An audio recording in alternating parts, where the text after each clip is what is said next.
Welcome to the City Current Radio Show. I'm your host, Andrew Bartolotta. Today we're talking about saving lives and feeding families with Vitalant and Mid-South Food Bank.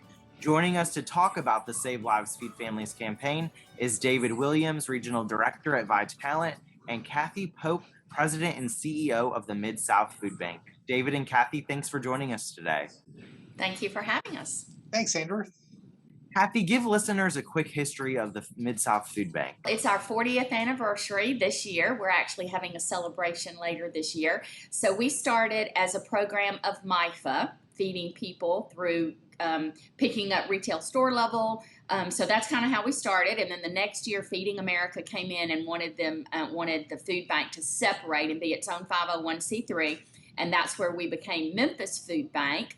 And then years later, we got more territory that we were responsible for. So right now we serve 31 counties, 12 are in West Tennessee, Crittenton, Arkansas, and then 18 in North Mississippi.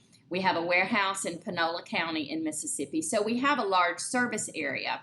So our job, and every county in the United States has a food bank that supports them. So our job is to work through our partner agencies, of which we have 300. That's going to be your neighborhood pantry down the street. And so we warehouse the food, getting it from all different resources, USDA, Department of Agricultural Commodities, picking up at retail store level, donated product from vendors in the country. And then we get it out to those partner agencies. So when someone needs food in Tate County, Mississippi, for example, they're going to go to one of our partner agencies, and we have supplied most of the food that agency serves. So that's how we serve the community. I love that. You really do have a large footprint. And speaking of large footprints as well, David, give listeners a quick history for Vitalant in the Mid-South community. Vitalant started about 1963 in Memphis, and it was like the Mid-South Regional Blood Center, something like that. And it's had 5 names since then. Most people in the area that are like my age would know it as Lifeblood. But a few years ago, we became part of a national organization that's now called Vitalant. We're in about 20 states. We service 900 hospitals around the country. We represent about 11% of our nation's blood supply. And in the Memphis area, we service patients in 18 Mid-South area hospitals. Our biggest challenge, I think, is the fact that nationally and locally, we've seen a decrease in the number of people, volunteers, who are willing to donate blood. And so where we would distribute 80,000 units of blood to help patients in the Mid-South area who are dealing with cancer, heart surgeries, accident victims, sickle cell crises, all kinds of reasons that people need blood. In fact, 1 out of 7 patients in a hospital needs blood. But out of the 80,000 units of blood that we supply annually, only 1 in 4 are donated locally. We rely on the other regions of Vitalant across the country where people are being a little more generous for us to have enough to meet the demand locally. So that's our big challenge, is convincing more people to say, I want to help somebody by donating a unit of blood, which 1 unit can save up to 3 lives. Now, David, you've talked a lot about collective impact in the past, and I think there's power in collective impact. Now, your organization, Vitalant, and the Mid-South Food Bank is collaborating for the Save Lives, Feed Families campaign that's through the month of August.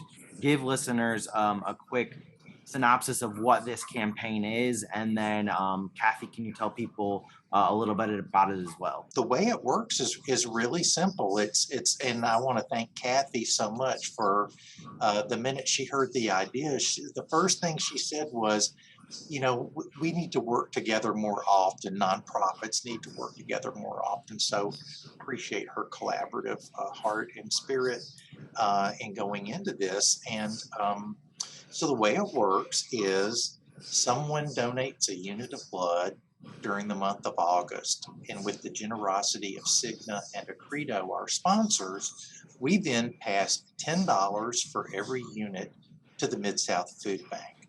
So someone donates a unit of blood and they save at least one life, and that $10 that goes to the food bank, well, that provides 30 nutritious meals to the food bank. So they're feeding 30 people for that $10. Over the month of August, we hope, our goal is to have 1,000 units of blood donated, save over 1,000 lives. That's a lot of lives to save, and pass $10,000 onto the food bank, and they feed 30,000 people. Kathy, what does this mean for your organization and the power and the collective impact? As David said, we really, I think as nonprofits, we're all serving people in need in some form or fashion. And I think it's really important for nonprofits to work together and not against, partner, collaborate. And this was so perfect. And actually, Andrew, I met David almost immediately when I moved to Memphis 2 years ago. So we connected immediately. So I already knew David because the organization he was at previously, and then now being at Vitalant. And that's such a sweet story. When you already have connected with someone, it just makes that whole process of collaborating so much easier. So I appreciate his kind heart of welcoming me into Memphis early on. But yeah, I think it's a great way to get people excited about the great work we're doing in Memphis. Why is it important to have the Mid-South Food Bank in our community? What some people probably don't realize about how important food banks are to each of the communities that we serve, we are the only organization that does exactly what we do as far as warehousing food from different sources. Like I said, we've got trucks on the road every day going to retail stores to pick up what they have already pulled from the shelf. So it may be a canned item that's only slightly dented. It may be produce that's got 3 days left. It may be anything else that might be donated in the community, but we have the capacity to warehouse that food, pick it up. We have volunteers, which are so important to our organization because they go through those food items to check for food safety. So we train them in what's safe and what's not. And then we warehouse it here, and then we work through those partner agencies. So we're not like a food pantry. We have a lot of food pantries in our community that feed people, but you would not come to my door at South Perkins as an individual to get food. And one thing we learned, Andrew, through the pandemic, and man, we shot into action. Like right before the pandemic, we're already out leasing trucks and ordering food and hiring temp drivers. We were already kind of getting prepared for the shutdown that came last March. And it kind of took that huge effort. But one thing I really could tell through the pandemic was how much people depend on the food bank. So we had agencies obviously calling and saying, I have 300 families to feed, right? I need food. County commissioners, city mayors, everybody was calling, we need food at so-and-so. We collaborated with Shelby County Schools to make sure that our kids, we worked with YMCA to make sure that we were at the same place the kids were being fed that single meal, and we were providing food for the families.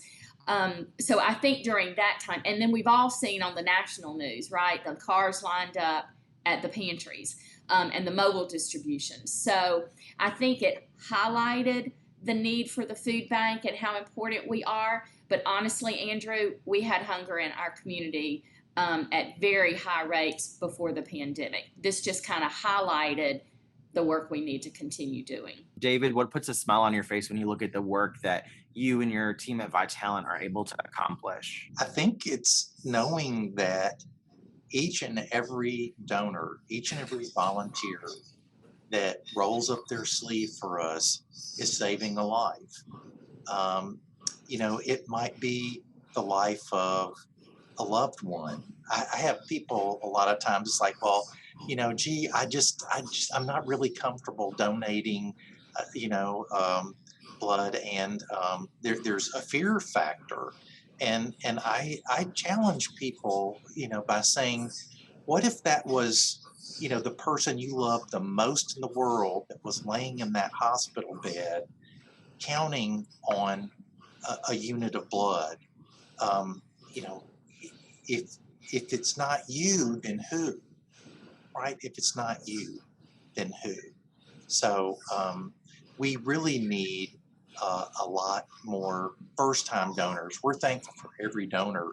We love particularly donors, and I know Andrew and telling tales out of school, but I know that you've been a donor, and so we appreciate you and all the donors that we have. We just need more donors and more first-time donors coming through the doors. How can people support your efforts at Vitalant? Talk about volunteering, donations, where people can go to learn more. One is just personally making a commitment to be a donor. But another thing is, particularly, during the pandemic, where we need people to host blood drives, where we actually come to you and to your church or your school or a business or some location in the community, and we're able to work with a host to do the blood drive there. There are times I think that there are probably people who would be willing to coordinate a blood drive, but maybe they don't have an organization, a business, a school, or a church to coordinate a drive for. We would like to talk to people who are interested in coordinating blood drives, and perhaps we can match you with a location that doesn't have a coordinator. So there are so many opportunities, and we would love to talk with anybody who wants to help us save lives through the power and the transformation of blood. Kathy, how can people get involved and support your efforts at the Mid-South Food Bank? Talk about volunteering, donations, and more. Yeah, our volunteers really are the heart of the work that we do. There's no way, there's way too much work for our staff to do.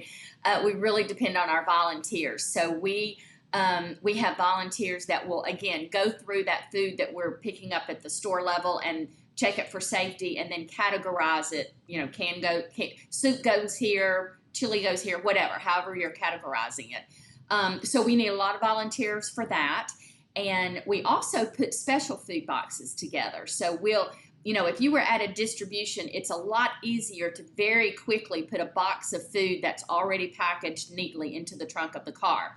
So we do a lot of specialty boxes. We do diabetic boxes for seniors. We do homeless boxes. We do backpack for kids. So we have a lot of boxes that need to be packed, and we have a great facility here. I will tell you, Andrew, we moved in this facility July 2019, and I got here August 2019, and it has made a huge difference for this community. So I'm so thankful that the community supported that capital campaign to get us in this wonderful facility. But we've got a great place for volunteers to come and volunteer, and we use a lot of volunteers. We also are using volunteers out in those mobile distributions to help. So lots of ways to volunteer.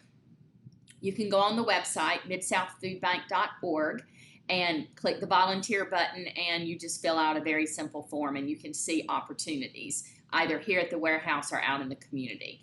And then secondly, if you need food or you need someone that needs food, you can check two different ways. You can go on the website to find food and click your zip code, and it will populate our local pantries that are close to you. And then you can also see the mobile pantry distribution schedule is posted for the next 7 days. And then talking about how you can help, of course, donate money is the easiest thing. So we can take $10 and turn it into 30 meals because we're using resources from all over. Donated food, Department of Ag food, etc. Lastly, just donating money because again, we can make it go. We can make it go farther. And then talking about the drives, we didn't have a lot of food drives during the pandemic. People weren't at work and they weren't holding those food drives like we've already done. So we're really looking forward to the next 12 to 18 months, hopefully get back to people doing food drives. Well, David, Kathy, thank you for powering the good in our community. Thank you for joining us today. Thank you, Andrew. Thanks, Andrew, and thanks, Kathy.